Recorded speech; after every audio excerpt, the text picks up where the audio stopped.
15,000 police ఉద్యోగాలు భర్తీ చేస్తామన్నారు సీఎం రేవంత్ రెడ్డి. ఇచ్చిన మాట ప్రకారం ఏడాదిలో 2 లక్షల ఉద్యోగాలు భర్తీ చేసే బాధ్యత తనదేనన్నారు.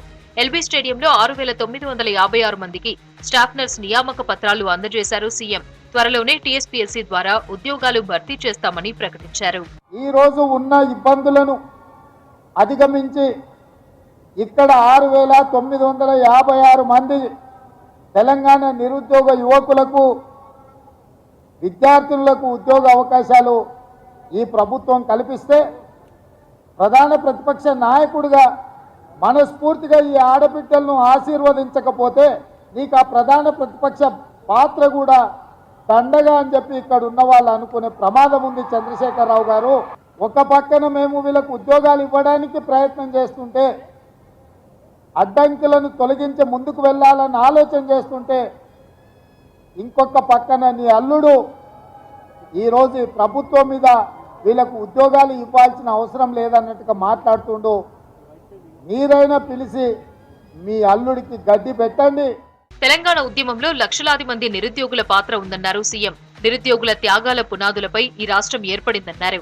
గత బీఆర్ఎస్ ప్రభుత్వం నిరుద్యోగులను మోసం చేసిందని విమర్శించారు. ఎంపీగా కవిత ఓడితే కేసీఆర్ ఎమ్మెల్సీ ఇచ్చాడు కానీ నిరుద్యోగుల గురించి ఆలోచించలేదని మండిపడ్డారు. తాము ఉద్యోగాలిస్తుంటే బీఆర్ఎస్ కు కడుపు మండుతోందన్నారు రేవంత్. నేను ఒక్క మాట గుర్తు చేయదలుచుకున్న మా చెల్లెళ్ళందరికీ, ఆనాడు నిజామాబాద్ జిల్లా ప్రజలు 2019 పార్లమెంట్ ఎన్నికలలో కల్వకుంట్ల కవిత గారిని అక్కడి ప్రజలు ఓడిస్తే కన్న తండ్రిగా కేసీఆర్కు దుఃఖం వచ్చింది. ఎంబడే తన కూతురికి శాసన మండలి సభ్యురాలుగా తిరిగి ఉద్యోగం ఇచ్చుకున్నాడు తప్ప మా స్టాఫ్ నర్సులైన మా చెల్లెళ్ళ ఉద్యోగాల గురించి ఒక్కసారి కూడా ఆలోచన చెయ్యలే. ఉద్యోగాల భర్తీపై ఎన్నికలకు ముందు ఇచ్చిన మాట నిలబెట్టుకుంటున్నామన్నారు డిప్యూటీ సీఎం భట్టి. రాష్ట్రంలో ఉద్యోగ ఖాళీలన్నీ భర్తీ చేస్తామని చెప్పారు. రాష్ట్రం ఏర్పడిన తర్వాత చాలా సంతోషకరమైన రోజన్నారు మంత్రులు. స్టాఫ్ నర్సులుగా ఉద్యోగ అవకాశాలు ఇలాగే రావాలని, వారి మీద ఆశలు పెంచుకున్నటువంటి తల్లిదండ్రుల కళలు నిజం కావాలని, వాటన్నిటి కోసం మనందరం కలిసి సమిష్టిగా కృషి చేద్దామని చెప్పి మీ అందరికీ నేను విజ్ఞప్తి చేస్తూ మరొకసారి మీ అందరినీ నేను అభినందిస్తా ఉన్నాను. ఇదొక్కటే కాదు, ఆరోగ్య శాఖకు సంబంధించి ఇంకా 1000 పోస్టులు భర్తీ చేయాలి. ఆ జాబ్ క్యాలెండర్ కు కట్టుబడి ఉన్నాము. రాబోయే కాలంలో మీరు కూడా మీ బాధ్యతని సక్రమంగా నిర్వహిస్తూ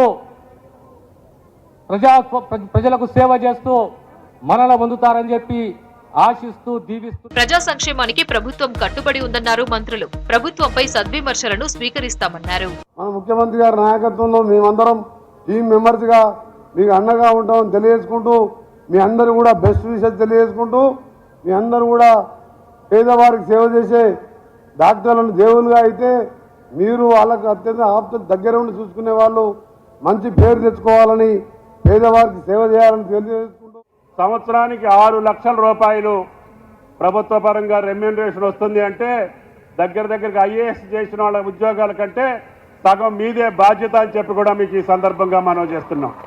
కాబట్టి మీ బాధ్యతని గుర్తించి ప్రభుత్వం ఇచ్చేటటువంటి ఈ సత్సంప్రదాయాన్ని, ఈ బాధ్యతని సక్రమంగా నిర్వర్తించి మీ జీవితాల్లో వెలుగులు నింపుకోవండి అని చెప్పి మీ అందరికీ శుభాకాంక్షలు తెలియజేస్తూ, రాష్ట్రం ఆరోగ్యంగా ఉండాలన్నదే ప్రభుత్వ ఆలోచన అన్నారు మంత్రులు.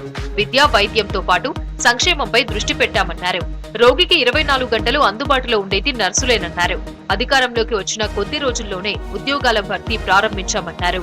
ప్రభుత్వం కూడా జీతాభత్యాలకు సంబంధించి కావచ్చు, తర్వాత అన్ని రకాలుగా మిమ్మల్ని సంతృష్టిపరిచే ప్రయత్నం చేస్తూ ఉంది. మీరంతా దయచేసి వచ్చే రోగుల పట్ల తెలంగాణ ప్రభుత్వ సానుకూల వైఖరి, ముఖ్యమంత్రి గారి యొక్క ఆలోచన విధానానికి అనుగుణంగా ప్రతి రోగికి ప్రత్యేకమైన శ్రద్ధ తీసుకొని, ఒక మందులే కాకుండా మానసికంగా కూడా వాళ్ళకు ప్రత్యేకమైన శ్రద్ధ పెట్టినట్టయితే రోగి ఆరోగ్యం తొందరగా కుదురపడే అవకాశం ఉంటుంది. కాబట్టి ఆ విధమైన చర్యలు తీసుకోవాలని కోరుతూ, ప్రైవేట్ హాస్పిటల్లో ఉన్న నర్సుల కంటే కూడా బాగా చూసుకోగలరు అనేటువంటి పేరు మీరు తెచ్చుకోవాలని చెప్పి నేను ఆకాంక్షిస్తా ఉన్నాను.